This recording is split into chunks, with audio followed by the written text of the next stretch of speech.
तो जहां सतगुरु महाराज की वाणी के पाठ का आपको प्रमाण हम ऐसा देंगे कि आप हैरान रह जाओगे कि के सुख हुआ जिस भी घर में सतगुरु की वाणी का पाठ हो गया।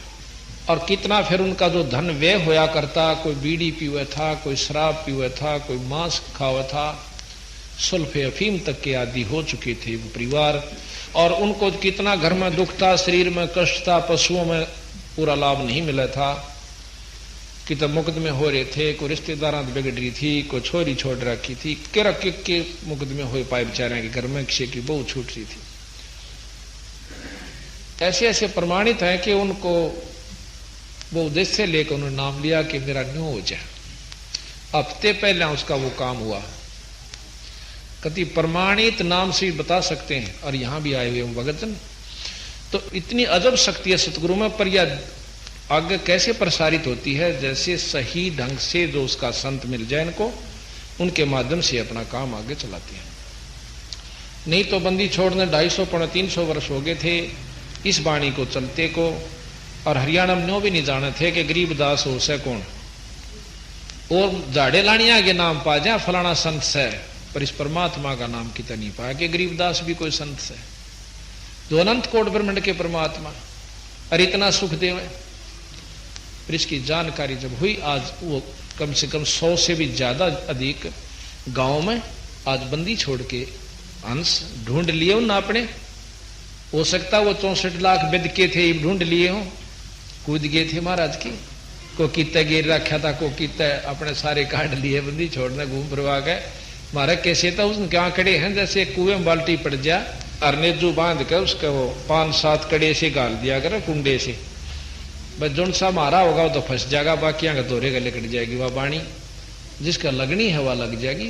और यही है कि गांव में सारे गांव नहीं हो सकता, जो आप अपने थे वह तकरीबन 16 जन लाग रहे से, और आज प्रमाण हो गया कि 100 गांव में से भी ज्यादा, और भाई कम से कम एक गांव में 170 के आसपास संगत भी है, हो चुकी है। तो देख लो 2-2.5 साल लगभग हुए हमने महाराज ने उपदेश देने के हुक्म दिया था मेरे गुरुजिया ने, और इसके परिणाम स्वरूप आज 8-9 हजार संगत 2-2.5 साल में हो चुकी है। इनका आप हैरान रह गए होंगे कि छुड़ानी के मेले पर वहां पर प्रबंधक जो थे, प्रबंधकों ने, सेवकों ने इस हिसाब से भोजन तैयार कर रखा जैसे आम मेले पोया करता कि इतनी संगत आया करे। हरीब कई इतनी पहुंच गई कि वो भोजन भी भंडारा कर टूटा तो नहीं करता, पर समय नहीं रहा लोगों ने खाने का, बिना खाए आगे टाइम नहीं, लाइन लगी नहीं, नंबर नहीं आया कि मैं खा लूं। भंडारा तो भरपूर था बंदी छोड़ का, पर जल्दी के मारे कम से कम भी काफी संगत बताने लगी, जो वहां सेवा कर रही थी बेचारी वो भी नहीं बोल जी हम तो टाइम तक मिल जाना अपना न्यू का आगे और अच्छा प्रबंध किया जाएगा। तो अब ये था कि उन्होंने उसी हिसाब से कर लिया था, रिब का संगत होगी अरुड़ा 1000 में फर्क पड़ जाए, 500 आदमियों का खाना हो और 100 और आ जाए तो बहुत मुश्किल हो जाया करे, 10-5 ने तो डिगा लिया करें। और ये हो गए कम से कम भी पीछे 2,500-3 हजार थे पिछले मेले पर, उससे अगले पर मेरे ख्याल चारे उस पर आदमी वाले तो ज्यादा जानती भी नहीं संगत बारिश की वजह से। अरे वो जो बाकी रह रहे थे इनके सारे पहुंच गए, चलिए इस पद हाजिरी लाका हुआ तो वह 7-8 हजार 9 हजार तकरीबन सारे पहुंच गए। और इतने में वहां मेले में पांव टेकने करना जगह नहीं थी। तो ये है सतगुरु की वाणी का, उनकी अपनी रजा और शक्ति का प्रमाण, और हम कुछ नहीं कर सकते उन्हीं की रजा से। तो अब ये बताया कि जो वाणी का पाठ करवाता करोड़ तीर्थ का फल वो पाता। करोड़ तीर्थ, 68 तीर्थ पर जाने के लिए, घूमने के लिए 6 महीने और 40,000 रुपये लगे, क्योंकि कई ज्यादातर लोग पैदल जाकर राजी हुआ करें, और या फिर अपनी पर्सनल ले जा सौदा तो और ज्यादा पैसे लग जाए। और उनका फल बता दिया कि घर में एक कबीर अपने साधु को, संत को रोटी खवा दे, 68 तीर्थ का फल मिल जाए। और यहां बेराना कितने संत खा गया जिसका पाठ हो सके। तो इस प्रकार महाराज के 68 का फल एक है, द्वारा संत जमाया तो करोड़ तीर्थ का फल वो पाता। सुख सागर में हरदम नाता, वो आत्मा मलमल धोए, फिर उनका सुख हो जैसे। जो काम कदे भी नहीं सरा करते वो फटाफट होने शुरू हो जाते हैं। अब ये वर्णन ये हमारे भगत सेवक जी बता सकते हैं जनाब को कि हमारे पास क्या क्या सुख हुआ, कितना कितना हमें आनंद आया। फिर बताया कि 500 यज्ञ वाणी में चलती है। आप एक बार ये वो जोत जग रही है उसको ध्यान से लीजिए। एक वहां धूप है, वो बक्सा सा हटा दियो थोड़ा रेशन, वो धूप दिख जाए, वो टंगी हुई से एक दिन बग दी कृष्ण। हाँ ठीक है, तो वो देखियो आप। तो ये सामने आप देखोगे महाराज की अखंड वाणी जब होती है, एक देसी घी की जोत जगाई जाती है। ये आप सामने देख रहे हो एक कुंभ, लाल वस्त्र है, वस्त्र चाहे किसाए हो, लाल हो चाहे पीड़ा, इससे कोई फर्क नहीं पड़ता, ढकन खातिर हो से यू ढक रखा है। और इसके ऊपर एक कच्चा नारियल रखा हुआ है। इस मटके के अंदर हम पानी भरते हैं, आम नलके का, जैसे यहीं से भरा था ये। और इस मटके के पानी को, जल को, एक तरफ तो गंगा जल भर कर दर दियो शीशी में, और एक तरफ ये पूरा पाठ में पाछा इस जल को भर कर दर देना। आप देखना कि कौन सा जल खराब होता है, और जहां आपको कोई ऐसी कोई परेशानी हो तो इस जल को घूंट पी कर देखना, एक तुरंत फैसला देता है। अर्थात बंदी छोड़ की वाणी में वो शक्ति इसको अमृत बना देता है, इस जल को। और ये जो है सामने जोत जग रही है, देसी घी की अखंड जोत 48 घंटे चलती है। उधर देखिएगा वो धूप जग रही है, जो धागे से लपेट कर वो सामने कोने में आ जाएगी थोड़ी बहुत, उसको देखो, वो धूप जग रही है। ये 48 घंटे अखंड चलती रहती है, और मंत्र पाठी पढ़ते रहते हैं सतगुरु की वाणी का। आपको उस दिन भी बताया था कि वाणी यानी शब्द शक्ति, चाहे संस्कृत में हो, चाहे हिंदी में हो, चाहे लोकल भाषा में, अपनी मातृभाषा में, किसी में भी संत बोल दे उसका उतना असर हुआ करे। अब जैसे आपको बताया कि कोई मंत्री या मुख्यमंत्री या राजा ने कह दे, हिंदी अपनी हिंदी ना आती, अनपढ़ भी राजा हुआ करते, और वो कह देते जाओ भाई फलाने का काम कर दो, तो उसने संस्कृत बोलने की आवश्यकता नहीं, वो काम हो जाया करता। उसकी शब्द में शक्ति है, ना कि भाषा में। भाषा में शक्ति शब्द से बनी, उसमें शक्ति है, वह उस भाषा के माध्यम से वहां आई। तो यहां महाराज कहते हैं कि गरीबदास महाराज अनंत कोट ब्रह्मांड के परमात्मा है, और इनकी जो शक्ति है अपनी भाषा के माध्यम से प्रवचन जो हो रहे हैं, ये अपना मंत्रों का काम करती है। ये 48 घंटे अखंड चलते रहते हैं। तो इस प्रकार बताया कि 500 यज्ञ वाणी में चलती। धर्म यज्ञ आपने देखा होगा, प्रसाद बांटा जाता है, भोजन खिलाया जाता है, कोई भी खील का, हलवे का, जैसा कि 1.25 किलो घी का प्रतिदिन कड़ा बनाया जाता है, हलवा बनाया जाता है और बांटा जाता है। और यहाँ पर बड़ा समागम है, इसमें कई किलो घी का बनता है। और हमारे धाम छुड़ाने के अंदर तो 15-15, 20-20, 25-25 टीन देसी घी के हलवे तैयार होते हैं। और देसी घी में ही वहाँ सारा कार्य होता है, रोटी भी, सब्जी भी, तड़का भी, जलेबी भी, लाडू भी, सब कुछ देसी घी से होते हैं। तो बंदी छोड़ महाराज में इतनी शक्ति है कि वो इतना सुख दे देते हैं कि चाहे घी की नदी बहा लो, पर हो उस पर पूरी सच्ची लगन। तो इस प्रकार धर्म हुआ यज्ञ के, जैसे कोई भी यहाँ बंदी छोड़ के दरबार में आता है तो उसको रोटी तय, चाय तय, पानी तय, बिस्कुट तय, हलवे तय, प्रसाद तय, खील तय जरूर दिया जाता है। इसको धर्म यज्ञ कहते हैं, इसको भंडारा भी कहते हैं। दूसरा है ध्यान। जितनी देर आप यहां आओगे परमात्मा के बारे में आपको जानकारी दी जाएगी, आपकी लगन लगेगी और ईश्वर में आपका ध्यान लगेगा। धर्म ध्यान। हवन आपने देखा कि देसी घी की जोत और वो धूप जग रही है मंत्र सतगुरु की वाणी की, ये हवन यज्ञ हुई। धर्म ध्यान हवन की ज्योति जलती और परिणाम, जैसे हम आकर लंबी दंडौत करते हैं बंदी छोड़ के नाम दरबार साहब के सामने, अपने गुरुजनों के, संतों के सामने, इसको परिणाम यज्ञ कहते हैं। और ज्ञान, जैसा कि सत्संग में आपको 7 दिन का ये समागम मिला सतगुरु की वाणी के बारे में जानकारी का, तो ये ज्ञान यज्ञ कहते हैं, जिसको जो अखंड चलती रहती है। अब सत्संग के बाद भी आप बैठोगे आपस में भक्तों के साथ तो ईश्वर की चर्चा ही चलेगी। उस अध्याय में ये लिखा हुआ है फलाने भक्त के ऐसी सुविधा हुई, उसने ऐसे दर्शन हुए, उसको ये दिखा, तो ये भी ईश्वर की चर्चा ही चलती रहेगी। तो ये 5 यज्ञ सतगुरु की वाणी के अखंड पाठ में हो जाती है। फिर कह तीनों ताप वाणी से कट जावें। 3 ताप जो होते हैं ये सबसे खतरनाक है। दैहिक, दैविक और आध्यात्मिक। किसी देव का रुष्ट हो जाना, किसी के द्वारा तन में कष्ट पैदा कर देना, और किसी का पितर रूस जाना, किसी की माता, किसी की मसाणी, ये जो है ये 3 ताप के अंतर्गत कष्ट किसी देव पर दूसरे के द्वारा दिए जाते हैं। ताप कहें दुख ने, तो इनका कोई असर नहीं होगा जब बंदी छोड़ की वाणी जिसके घर में हो जाए, ना भूत का हो, ना प्रेत का हो, ना कोई जंतर मंत्र जानता हो, तो करके देख लियो जिसके घर में बंदी छोड़ की वाणी होगी, उल्टा उसका बक्कल नहीं उतर जाता। और हम कोई जंतर नहीं करते, कोई मंत्र नहीं करते, केवल वाणी का पाठ कर देते हैं। तो हम ज्यादा दुखी जो से इन 3 ताप की वजह से। जिस प्रकार वृक्ष के ऊपर बेल डाल दी जाती है ना, वह पीली पीली होया करे, और उस वृक्ष ने कति सुखा के खींच कर रख देती है, जबकि वो नीचे से पानी भी प्रॉपर ले रहा है, खुराक भी मिल रही है धरती से, पर उबर नहीं रहा। इसी प्रकार ना धन में वृद्धि हो पाती, ना शरीर स्वस्थ रहता, कोई बीमारी, कोई हारी, कोई पशु बिगड़ गया, क्या के कुक्रम रह से, और बंदी छोड़ की वाणी करवा लेने से कति स्वर्ग होता चला जाता है। पर अगर रह मर्यादा में, नो नहीं भाई अपनी मर्यादा भंग कर दे, पाठ तक कराए लिया, नहीं, नियम जो के तो रखेंगे तो पूरा लाभ होगा, जिन्होंने नियम तोड़ दिए उनका लाभ नहीं होगा। तो इस प्रकार फिर कहा कि धर्म भूत पिशाच निकट नहीं आवे, और सुर नर मुनिजन भी सत्संग चाह। देवता लोग स्वर्ग में पहुंच गए, वहां जाए पाछा पता चला कि यहां तो अपनी जेब कट्टा है भाई, अपनी कमाई खर्च होती है। तो वह नो सोचन से है भगवान एक बार मैंने फिर मनुष्य जन्म मिल जाए, मैं डट कर भक्ति करूं और पूरे संत यानी पूर्ण परमात्मा का जाप करके यहां से पीछा छुटवाऊं।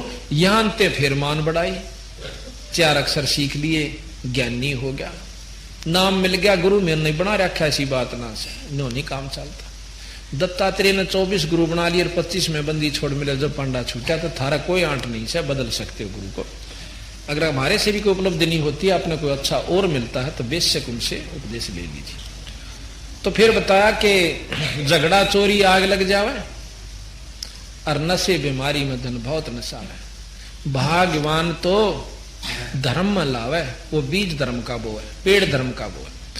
अब झगड़ा हो जा, मुकदमाओं के को करके खुश होया कर आप पला हो जाएगा। चोरी का हो जाना, आप सत्कर मानो रोहतक के अंदर इधर हिसार रोड का ऊपर एक खित्ता मकान बना रखे, अच्छे मुरबा है उनके पास। उन बेचारों ने लड़की की शादी करनी थी, और छोरी का सामान आज से 10-12 वर्ष पहले की बात है, वो दहेज का सामान ले रखा था,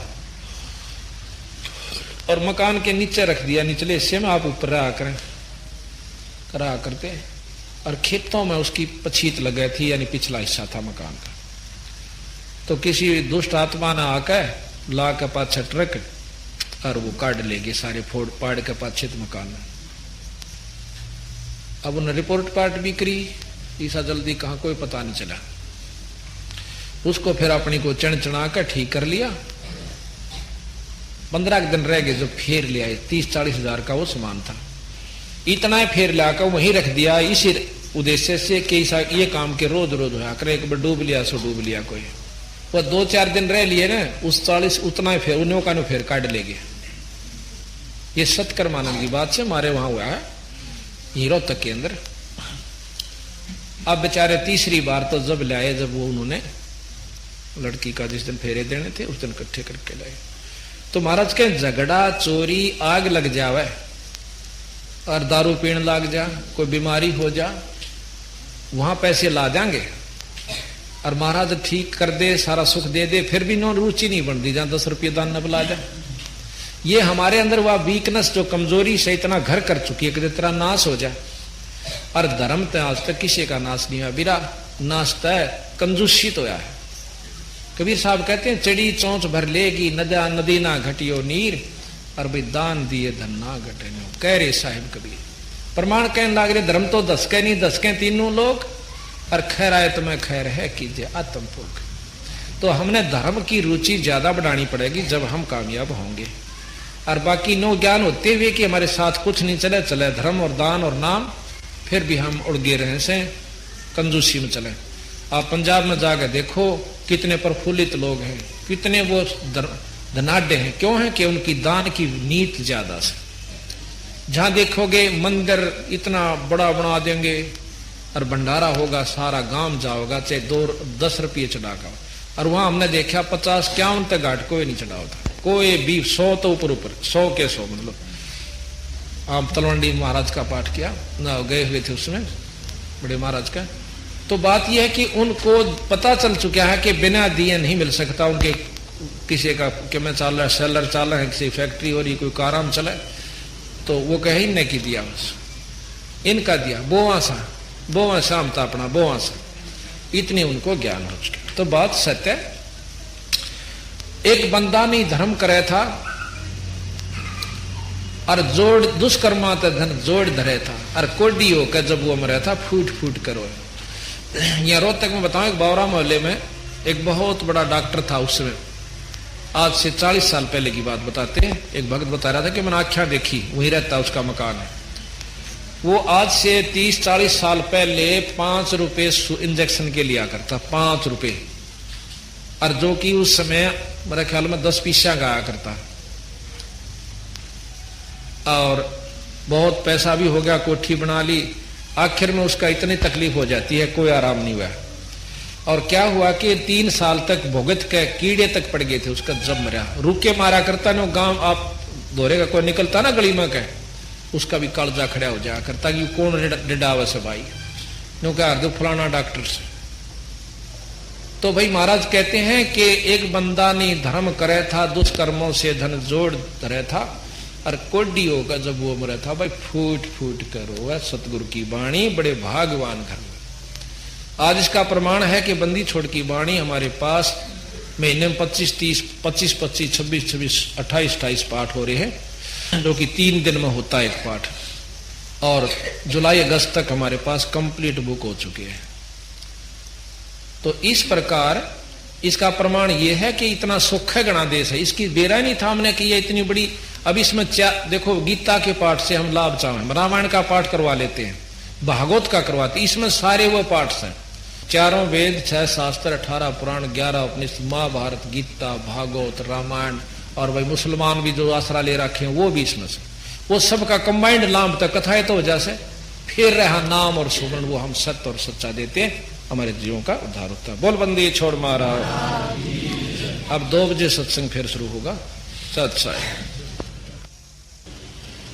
बंदी छोड़ सतगुरु महाराज गरीबदास जियों की अमृतमयी वाणी के खुलासे का आज ये 6ठा दिन है। आपने अब तक जो जानकारी हुई वो कुछ विस्मय यानी अद्भुत सी होगी। जो नए भक्त आए होंगे उन्होंने बहुत शुरू में तो ऐसा लगा होगा कि कहीं ये गपौड़ते नहीं पेल रहे, पर जब हम इस ज्ञान को गहराई से में जावांगे तो उस समय हमें अपने आप ये महसूस होगा कि झूठ तो हमें अपने जो अज्ञानता के कारण महसूस हुआ थी, यथार्थ ज्ञान। अब प्रथम तो हम राम नाम लेना नहीं चाहते और लेते हैं तो फिर नो काम तक ग्रह बैठ कर भजन कर लिया करा, किसी की आत्मा दुखांदे नहीं, बस यह ऐसा और के भजन हो से इस्तेनारा। ये तो एक मनुष्य का प्रथम कर्तव्य है, किसी की आत्मा नहीं दुखावे और बीड़ी शराब मांस तमाकू आदि का सेवन नहीं करे। लेकिन खेत संवार कर छोड़ दिया और उसमें कुछ बोया नहीं तो उसका कोई काम आप नहीं उठा सकते, कोई लाभ नहीं ले सकते। तो हमने कई भाई तो कहे हैं गुरु की कोई आवश्यकता नहीं, बंदी छोड़ गुरु को बहुत महिमा देते हैं। कबीर साहब तो यहां तक कहते हैं गुरुबिन माला फेरते, गुरुबिन देते दान, और गुरुबिन दोनों निष्फल हैं, भाई पूछो वेद पुराण।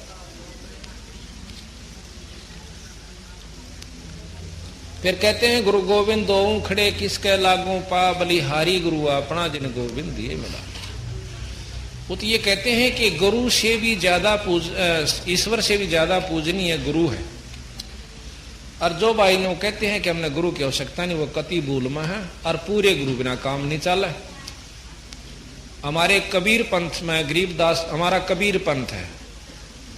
पंथ माने वो रास्ता जो सतगुरु महाराज ने मार्गदर्शन किया, उसको पंथ यानी रास्ता कैसे।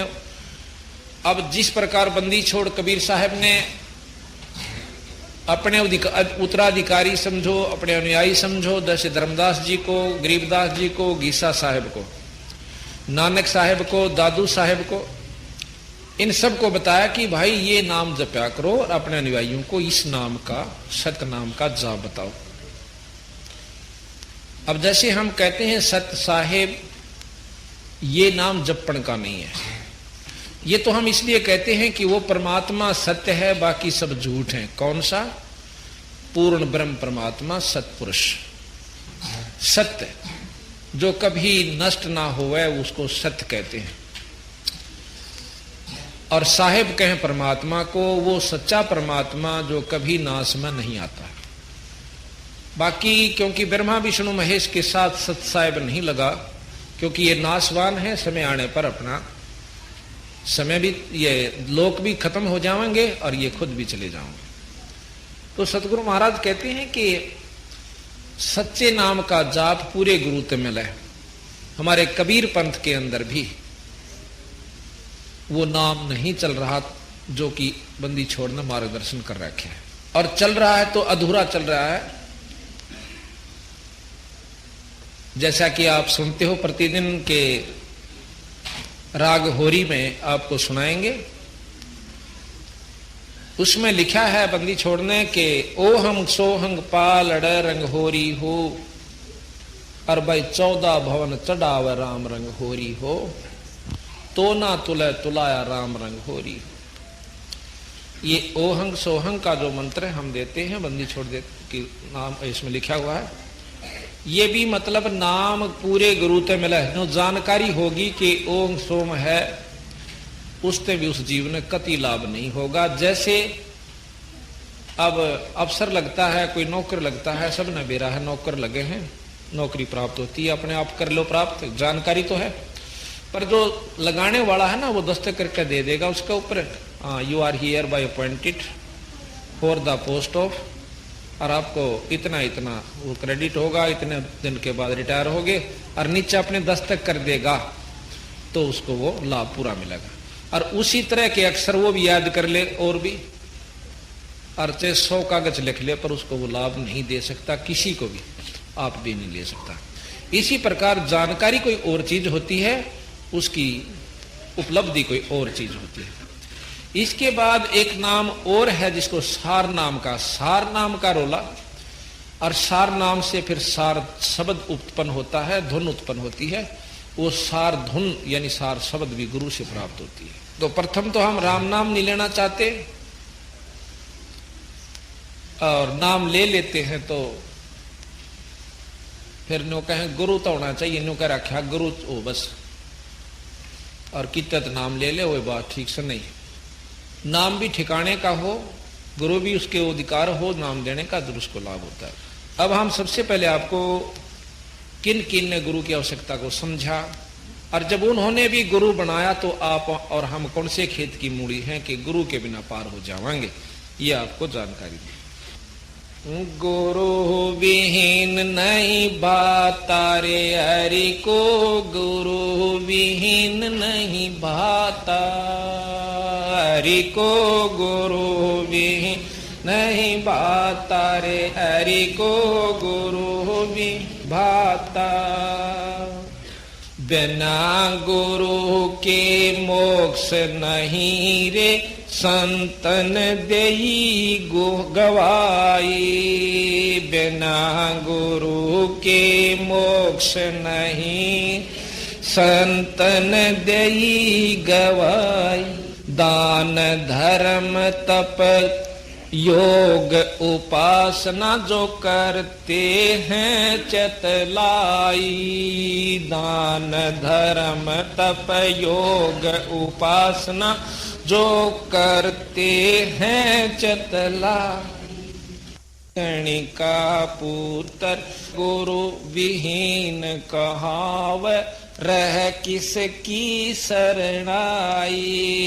गणिका पुत्र गुरु विहीन कहाव, रह किसकी शरणाई।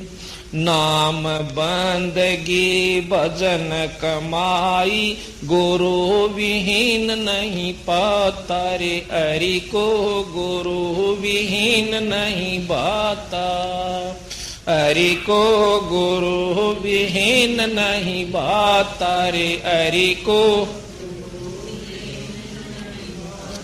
गुरु विहीन, बिना गुरु का परमात्मा ने भी नहीं सुनता, भाता यानी अच्छा नहीं लगता। नारद मुनि बहु तप कीन्या, रहा गुरु बिन खाली। नारद मुनि ने बहु तप कीन्या, रहा गुरु बिन खाली। बाद विवाद बहुत सा कीन्या, पेश एक न चाले। बाद विवाद बहुत सा कीन्या, पेश एक न चाले। कालू जी मर कुरु करो न ऋषि जी, भगति बण निराली। कालू जी मर गुरु करो ऋषि जी, भगति बण निराली। बिना गुरु के नरक का भागी, खुद ब्रह्मा समझाता। हरि को गुरु विहीन नहीं बाता रे। हरि को गुरु विहीन, हरि को गुरु विहीन नहीं बाता रे। हरि को सुख देव गुरु विहीन फिर था, तप के तेज भुलाया। सुख देव गुरु विहीन फिर था, तप के तेज भुलाया। मुझ सम और नहीं सह जग में, योगी भरम भोल भर माया। मुझ सम और नहीं है जग में, योगी भरम भोल भर माया।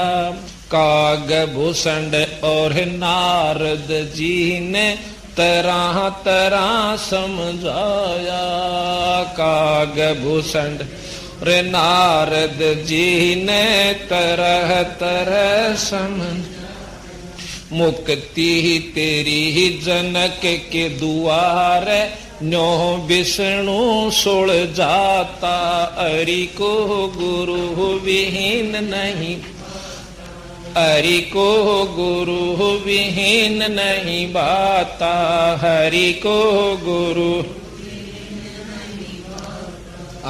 कृष्ण जी ने गुरु दुर्वासा कीन्या, नेक शर्म नहीं कीता। कृष्ण जी ने गुरु दुर्वासा कीन्या, नेक शर्म नहीं कीता। ज्ञान गुरु संदीपनी पाया, जब कथी ज्ञान की गीता। गुरु ज्ञान गुरु संदीपनी पाया, जब कथी ज्ञान की गीता। बिना गुरु के जो जग से जावे, रह रीते का रीता। बिना गुरु जो जग से जाता, रह रीते। गुरु की महिमा अपरम पारा, गुरु मोक्ष के दाता। हरि को गुरु विहीन नहीं बाता, हरि को गुरु विहीन, हरि को गुरु विहीन। मीरा बाई गुरु विहीन रहती, किन्नी खूब कमाई। मीरा बाई गुरु विहीन रहती, किन्नी खूब कमाई। मुक्ति हुई ना युक्ति पाही, संग थे कृष्ण राई। मुक्ति हुई ना युक्ति पाही, संग थे करसन राहे। संता के सत्संग में जाकर ये बात समझ में आई। संता के सत्संग में बात समझ में गुरु रविदास की शरणा पाई। जब खुला मुक्ति का खाता रे हरि को गुरु विहीन नहीं भाता। हरि को गुरु हरि को गुरु विहीन नहीं भाता रे हरि को गुरु विहीन।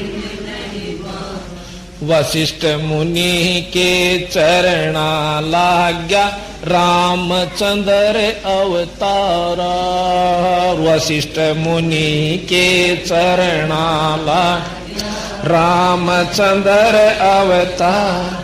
कह रामचंद्र त्रिभुवन स्वामी गुरु बिन नहीं गुजारा। कह रामचंद्र त्रिभुवन स्वामी गुरु बिन नहीं गुजारा। अपने आप बन बैठे ज्ञानी जन्म जुए जो हारा। अपने आप बन बैठे ज्ञान जन्म जुए जो हारा।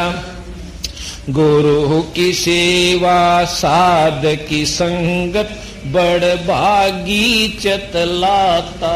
हरि को गुरु विहीन नहीं भाता रे हरि को भाता।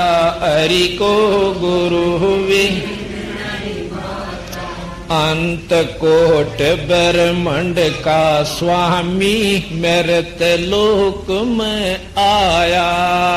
अंत कोट ब्रह्मांड का स्वामी मृत लोक में आया। सतलोक राजधानी जिसकी नाम कबीर जुलाया।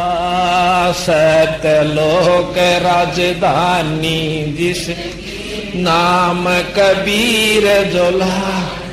रामानंद कर्म कांड में उलझा शिष ऊक सुलझाया।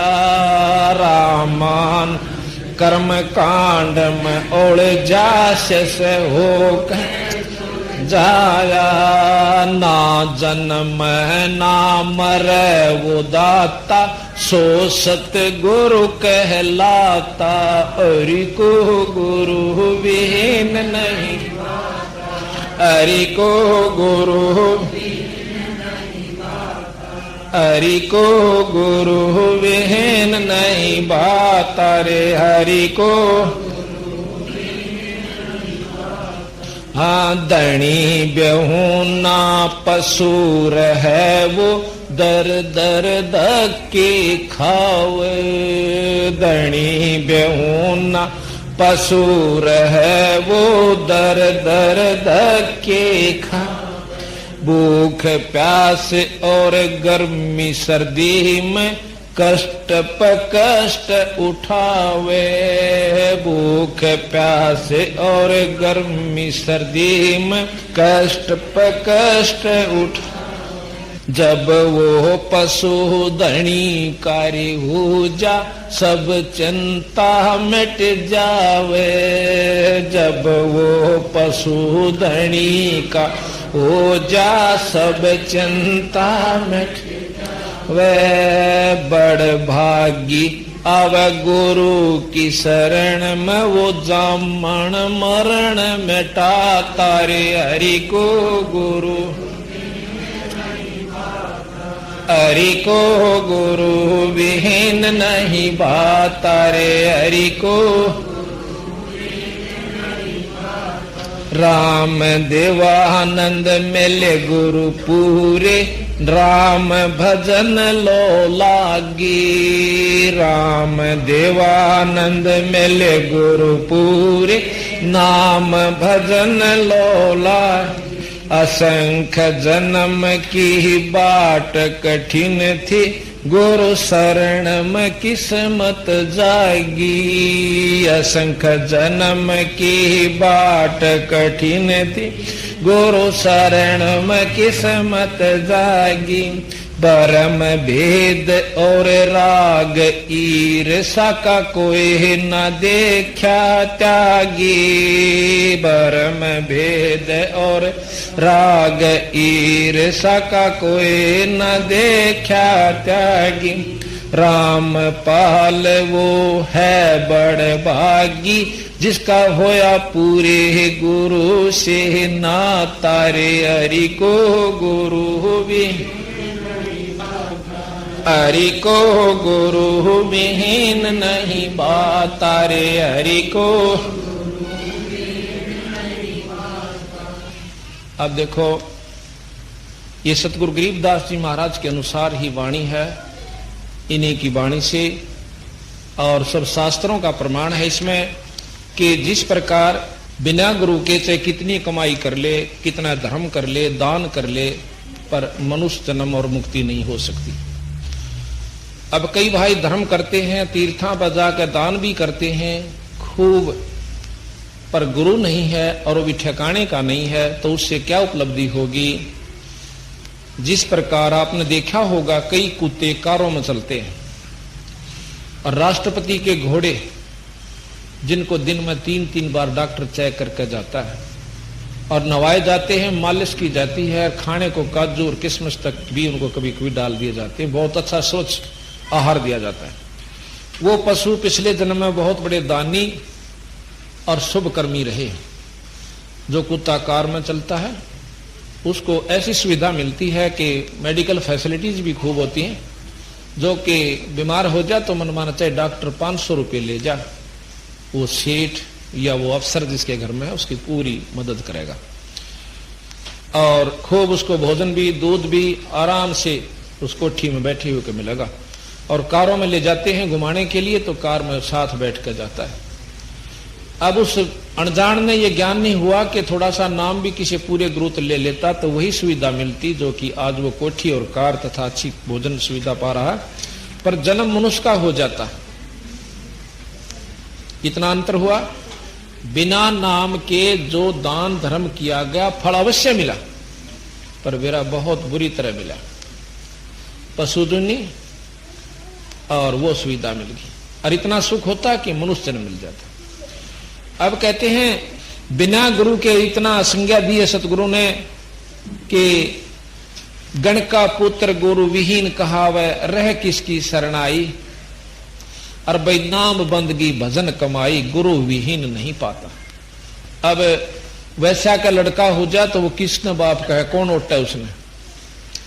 इसी प्रकार महाराज के बिना गुरु को जो जी फिरता है उसका वहां पर कोई ठिकाना नहीं होगा। अब जैसे हमारा कितना रिश्तेदारी है, कहीं जान पिछाण से, तो हम दैड दे ही वहां चले जाएंगे उस गांव या शहर में, जान पिछाण नहीं हो तब ना मुश्किल हो जाए, पहाड़ तो भारी। तो इसी प्रकार जब हम यहां से जाएंगे, जानते पहले हमने ज्ञान हो जाना चाहिए मेरा ठिकाना कहां होगा, किस लोक में जाऊंगा, वहां पहुंच भी जाऊंगा कि नहीं जाऊंगा। आपको जितने जी अगर यू पेटा नहीं भरा तो आपकी भक्ति निष्फल है कतई। तो यहां फिर कहा कि नारद मुनि जी ने बहुत तप कीन्या, रहा गुरु बिन खाली। अब ये कई वहां ये प्रमाण दे हैं कि बोला गुरु की साय हो, गुरु हो जाना चाहिए। जैसे जिमर गुरु बनाया था बोला उसने कालू जिमर नारद जी ने, और मुक्ति होगी। उन अनजानों ने आगे का उसका बेरानी विवरण, पूर्ण इतिहास, पूर्ण जानकारी कालू जिमर के बारे में नहीं है। कालू नाम का एक जिमर था, बहुत कुबद्दी था, मांस खाता था, दारू पीता था और मछलियां पकड़ कर लाया करता था। इतना बेसब्रा था कि मछली छोड़ी नहीं उसने आसपास के तालाबों में, और बेच बेच का अपना दारू पीता, कुछ कुछ बेगा काम चलता। एक बार उस आसपास के सब तालाबों में मछली खत्म हो जाती है। कहते हैं एक पड़ोसी राजा बहुत धर्मात्मा था, धार्मिक था, उसने अपने तालाबों से मछली पकड़ने वाले को सजा दंड देने का एक कर रखा था विधान कि जो भी मेरे जोड़ मत पानी को मछली पकड़ लेगा तालाब में तय, उसको जो है ना भाई बहुत सजा दी जाएगी। तो वह कोई भी मछलियां नहीं पकड़ता था, जीवन से नहीं होती थी। जब आसपास की मछलियां खत्म होगी तो कालू ने सोची कि रात न मार लेदा, अब रात को देर से खुली आंख, फिर न सोची चले 2 जाल घेर ले, ये घने ना घेरिए, बखत बखत तो कौन आवे बड़ा देखने खातर। बखते जाकर मुंह दे रसी जाल डाल दिया। इतने थोड़ा थोड़ा झोल बड़ा सा हो गया, उसने एक जाल पकड़ दिया था और थोड़ी थोड़ी सर्दी थी, ज्यादा सर्दी नहीं थी। वो एक लंगोटी बांध रहा था, दाढ़ी बड़ी हुई, सर के बाल बूढ़े बूढ़े उलझ पुलझ हो रहे, और आग बाड़ी थी। उसने थोड़ी देर पहले बोझ डेसा की आड़ में शक्कन खातर कि ज्यादा सर्दी महसूस हो रही थी, क्योंकि सुबह सुबह चाहे थोड़ी सर्दी हो जब भी अच्छी लग गया कर, वह आग बुझा दी थी जल्दी से कि कोई देख ना ले। एक बोझ डे की आड़ सी में बाड़ी थी। इतने में देखा है कि एकदम एक रास्ता आवा था, कच्चा गोर गोंडा रास्ता क्या कर जिसने, तो उसमें देखा कि एकदम वो मोड़ खावा था गोंडा, और सामने तालाब के आसपास निकला हुआ था, जो कि 2-10 किले की दूरी पर। एकदम देखा है कि घंटी सी की आवाज आई, जैसे हाथी की टाल बज जाकर, और उसने देखा सामने, तो देखा है कि हाथी की सवारी आने लग रही है। राजा की सवारी आवे हाथी पे, और पाछे उसके 50-60 घोड़े वाले सिपाही सिपुई और मंत्री आने लग रहे घोड़ों पर। अब उन्हें सोचा आज मर गया बेटे, पहली बार आया था और वो राजा आ गया जिसने पाबंदी ला रखी, खुद राजा ही तो जानते फांसी देगा तेरे को। अब उसने सोचा, उसने सारी की सारी मछली तो धका दी, जाल भी जोड़ में तालाब में गिर दिया।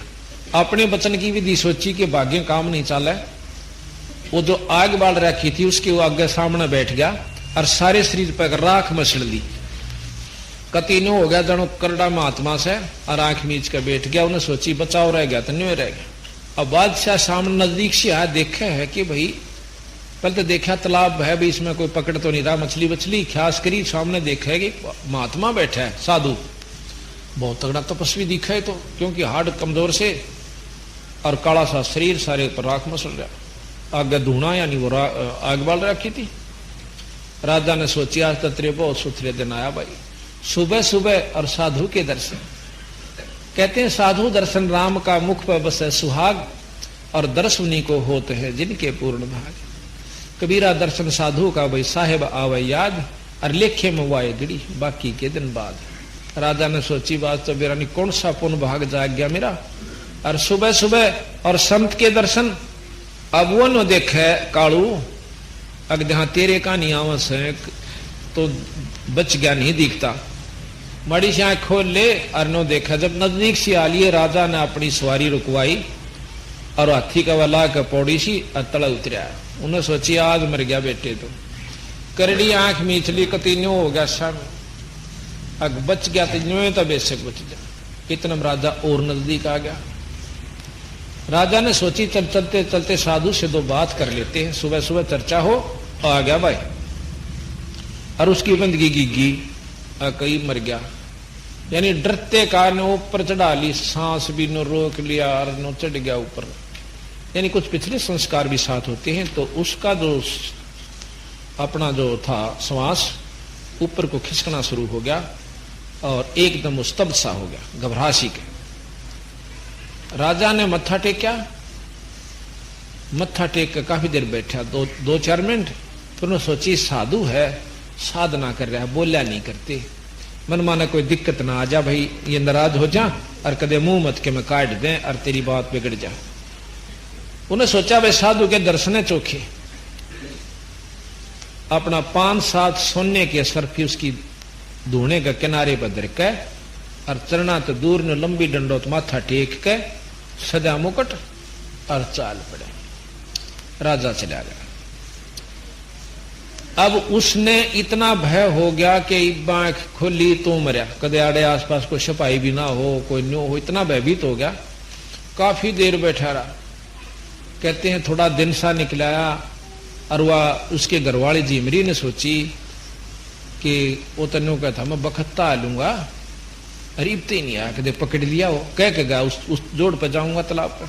वह पहुंची, लोकमा सी रोटी ले रही, जाकर देखा है तो रो बैठा नो पकड़िया, उसका कड़ में मारी लात ने बोली बनाऊ तो ना महात्मा, अरे अपना घर नहीं चलता, बालक नहीं पालने। और उसका न्यो हो गया कि ले बाज मारा गया। तो ईबती बच लिया था, वो बच लिया था, ईब तो कती नहीं छोड़े। वह देखा है नो सामने तो वह खड़ी है भगतनी, और हाथी ने राजा कुछ नहीं, फिर नीचे नजर गई तो आगे 5-7 असरफी सोने की, जो कि बहुत कीमत हुआ करती। इतनी कीमत थी कि मनमाना इतना धन वो गिर गया राजा के साथ, सारी उम्र मछली पकड़ ले तो भी ना उसका काम आवे, कुमा पाओ हो। तब वो नो बोला कि राजा कहाँ गया?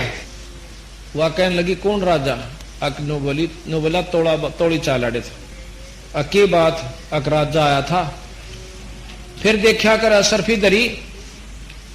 अब उसके मन में विचार आया कि तू तो एक नकल करी थी परमात्मा के नाम बजने की, और एक राजा ना आकर तेरा गन्ना माथा रगड़ा। और जब भगत जी सच्ची भक्ति कर लेता मन मन किरा की, उससे दिन तो उसका विचार बदल गया। कान पकड़ लिए कि आज तो पाछा चोरी कोई कुछ भी नहीं करूंगा, ना चोरी करूंगा ना मछली पकड़ूंगा, अपना 2 रोटी का साधन करके खाऊंगा और भक्ति करूंगा। ऐसा वो कह करके आ गया। और भक्तनी ने बोला ले ये सरफी और अपना काम चला, आज तो पाछी यार तो मछली पकड़ देंगे। 2-4 दिन 10 दिन तक महीने तरोड़ा रखा कुंबे ने, तड़के जाल देकर भेज दें, सांझ न रोटी खा के घर आ जा, सदा नो किनो खाली जाल लेकर। 2 दिन लड़े 10 दिन लड़े, फिर ने बोले भाई बोला नहीं, बैठ कर रोन लाग जा। घर क्या ने भी महसूस करना बंद कर दे, ऊपर रख लो। घर क्या ने भी ने सोची भाई क्यों गेल पड़ो हो यू खाम खा और कितने जान ना खो दे। बालक जवान हो रहे थे, आपने थोड़ी बहुत वो करने लागे, चाहे करो चाहे मत करो, और धंधा कर लिया उन्होंने। तो वो जाके बाहर बैठन लाग गया और थोड़ा बहुत की तो मजदूरी भी कराया हुआ, को टोकरी ढोया हुआ, दिशा भी था, किसी के टोकरे बनाने लग गया। एक दिन उसको संत फेट गए, संत मिले और देखते हो पाया पकड़ के बोला मन को रास्ता बता दो, मैं बहुत घूम लिया, बहुत तंग पा रहा हूं महाराज, नाम ने बोला भाई नाम लेना होगा, अब नाम दे दो। नाम दिया, उसने डट का भजन किया, वो कालू नाम के संत हुए। उसके बाद कालू झिमर के बराबर उस समय संत नहीं था, जैसे जनक विदेही के समान त्रेता में कोई भी संत नहीं था, गुरु अधिकारी नहीं था। सुखदेव जैसे ऋषि ने, जो कि सहस्री आकाश में चला जाता था तीनों लोकों में, उसने भी राजा जनक से नाम लिए। और जब उसका पीछा छूटा, योगी होते हुए, ब्रह्मचारी होते हुए और भाई बहुत ज्ञानी होते हुए भी जनक विदेही गृहस्थी यानी राजा से नाम लेकर पांडा छूटा। उस समय केवल जनक विदेही ही नाम देने का अधिकारी त्रेता युग में था, उसके समकालीन में। तो इस प्रकार जीमर को यानी नारद जी को सबने समझाया कि भाई नाम ले ले। उसके पिताजी भी न बोले भाई नारद जी नाम तो काम चलेगा। नो बोला जी नाम की क्या जरूरत है, मैं अपनी सिद्धि शक्ति से वहां चला जाता हूं, ये कर लेता हूं। नो बोला बेटा ये 2 दिन की से, अरे या बैटरी हो जाएगी डिस्चार्ज, फिर गधे की जुनी में जागा था। खुद उसके पिताजी ने इस मार्गदर्शन किया कि नाम बिना काम नहीं चलेगा। फिर ने बोला नाम किससे लूं कि कालू नाम के जी मरत है। वह और बात डूब गई, पंडित होकर और जी मरता नाम ले। ने बोला कम उस तो चलेगा तो कि मैं भी कह। पहले दिन गया ना मन उल्टा उल्टा आ गया, दूसरे दिन गया नहीं मन उल्टा उल्टा आ गया, तीसरी बार फिर गया। उसका पिताजी ने बोले भाई तेरी शात बोल दे रही है, नाम ले ले, बोल वाला जा। कुछ ऐसा भी कहते हैं कि किसी ने कहा था कि प्रथम जो तेरे सामने आवा पहले दिन उसका नाम ले लिए। यहाँ ऐसा भी कहते हैं कि प्रथम दिन सुबह सुबह वो स्नान करने गया, वही जी कालू फिर वह स्नान करके आ रहा था, उसके दर्शन हुए, उन्हें सोची जी मेरे तो मैं नाम नहीं लेता। दूसरी बार गया वही मिला, तीसरी बार भी वही मिला। तो फिर आकाशवाणी होती है कि बोल वाला नाम ले लेना, तेरी शात बोल दे रही। तो नारद जी ने नाम कालू झिमरते ले लिया, कालू पीरा बनाया। तो यहाँ बात यह है कि हम लोग हैं नारद जी ने भी तो कालू तो नाम लिया था, झिमरत था। उस समय वो तत्वदर्शी हो चुका था, पर समाज फीत नहीं तार दी थोड़ी सी, वो झिमरा कहें से वो संत थे, संत का जात नहीं होती। तो यहाँ कहते हैं कालो झिमर करो गुरु ऋषि जी, भक्ति बने निराली, और बिना गुरु के नरक का भागी, खुद ब्रह्मा समझाता। उसके पिताजी कहते हैं सुखदेव गुरु विहीन पे था, तप के तेज बुलाया, और मुझ सम और नहीं कोई जग में, योगी भ्रम भूल भरमाया। फिर काकभूषण और नारद जी ने तरह तरह समझाया कि मुक्ति तेरी जनक के द्वार है, नो विष्णु समझाता। एक बार गरीबदास जी ने लिखा है कि खुद सुखदेव जी स्वर्ग में पहुंच गए, कबीर साहब प्रमाण देते हैं, शास्त्र भी देते हैं। तो स्वर्ग में जब गए विष्णु लोक में तो कहने लगा उन पार्षदों को कि भाई मैं स्वर्ग में जाऊंगा। वो पहरेदार जो थे वहां के संत ने बोले ना जी, स्वर्ग के अंदर वो जा सकता है जिसका कोई गुरु हो, और विष्णु भगवान आगे हुक्म कर दें कि इसको जान दो। ने बोला मेरा संदेशा भिजवा दो, विष्णु जी से मैं मिलना चाहता हूँ। संदेशा भिजवाया, विष्णु जी अपने मकान से बाहर आए महल से, कहने लगे आओ जी ऋषि जी। अकाय महाराज सत साहेब करी, नमस्कार करी, कैसे आए। विष्णु जी ने सबसे पहले ये प्रश्न किया था कि ऋषि जी यहाँ के करन आया, और वो जो खुश होकर गए थे विष्णु जी इतने छाती का लाओगे, अब इतना बड़ा योगी और मृत मंडल से और योग विधि से आ गया। नो बोला यहाँ के करन आया, अगली स्वर्ग में रहूंगा। अगना स्वर्ग में तो वो रहेगा जो जिसका कोई गुरु हो। नो बोला जी गुरु की क्या आवश्यकता, जब मैं यहां आ गया और वो गुरु बना के आवेंगे। जैसे पहले भी आपको समझाया था कि जिस प्रकार कोई स्थानांतरण करवा कर ले जावे अधिकारी यानी कोई कर्मचारी, तो चंडीगढ़ रह सकता है, बदली करवा कर जावे तो उसको लाभ भी मिलेगा, नौकरी भी मिलेगी, क्वार्टर भी मिलेगा, तनख्वाह भी मिलेगी। और को चला जा अपने किराए तो ठीक है, इतने 100-200 रुपये हो तो चंडीगढ़ जा आ सके ऐसे, और उड़ा नौका मताड़े रहूंगा, रह जा भाई, पर सरकारी क्वार्टर हम नहीं रहने देंगे उसमें, और ना वहां दफ्तर में रहने दें, ना तनख्वाह मिले, तो उस रहने से क्या फायदा होगा। तो वह नो कहेंगे अफसर वहां के एक भाई अपनी बदली करवा कर फिर आ जाए, फिर सारी सुविधा दे देंगे। इसी प्रकार हम अपने मनमुखी फिरे तो नो कह न्यू आ रहा से तू नीचे ते परमट लेका है और नाम ले गुरु से। न्यू बोला जी मेरे न कोई गुरु है ना दिखता मेरे बराबर, अकिया भी बोल कर रहा बेटा तू। ये कह देना पृथ्वी सुनी नहीं होती, हर समय हर वक्त में वन संत आते हैं, गुरु होते हैं। तो उन्हें कहा कि जाकर जनक जीत नाम ले ले। अब वो फिर इंद्रपुरी में आ जाता है। इंद्रपुरी में वो मेरे कैसे जा रहे हैं, वो जान दे उसका आदर करते, चादर बिछा दे, गद्दी ला दे। उन्होंने सोचता जब ये इतना आदर करें तो चौड़ा हो गया। फिर उड़ा तन्यो बोला कित गए थे ऋषि जी, वहां कागभूषण नारद जी और भी बहुत से बैठे हुए थे। न्यो बोला मैं गया था विष्णु लोक में और वहां मैं स्वर्ग में नहीं रहने दिया।